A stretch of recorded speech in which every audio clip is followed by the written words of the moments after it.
সবাইকে আজ বানাবো মাছের ডিমের পকোড়া। তো সবাই দেখতে থাকো পরপর স্টেপ। প্রথমে নিয়ে নিয়েছি মাছের ডিম, একে দিয়ে দেবো পেঁয়াজ কুচি,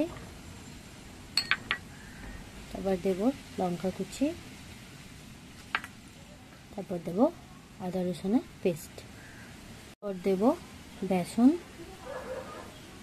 2-4 চামচের মতো দেবো, হলুদ গুঁড়ো দেবো,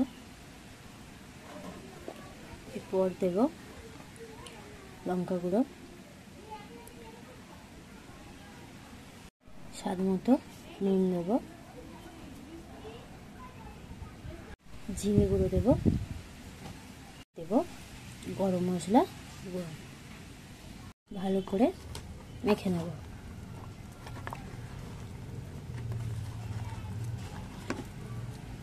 ভালো করে মেখে নেব। মেখে নিয়েছি, ব্যাটারটা ভালো করে তৈরি করে নিয়েছি। কড়া গরম হয়ে গেছে, তে তেল দেব।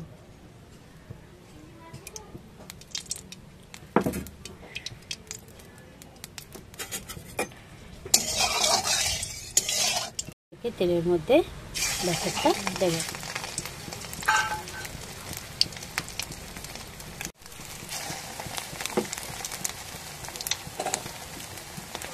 গোল গোল করে দেব।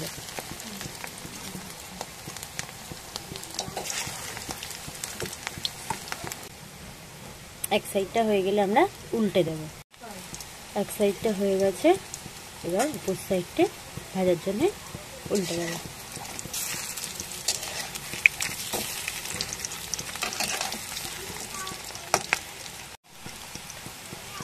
করে লাল লাল করে ভাজা হয়ে গেলে তুলে নেব। এখানে আমার লাল লাল করে ভাজা হয়ে গেছে, এবার আমি তুলে নিয়ে সার্ভ করলে রেডি মাছের ডিমের পকোড়া। উপর থেকে চাট মশলা ছড়িয়ে সার্ভ করলে রেডি মাছের ডিমের পকোড়া।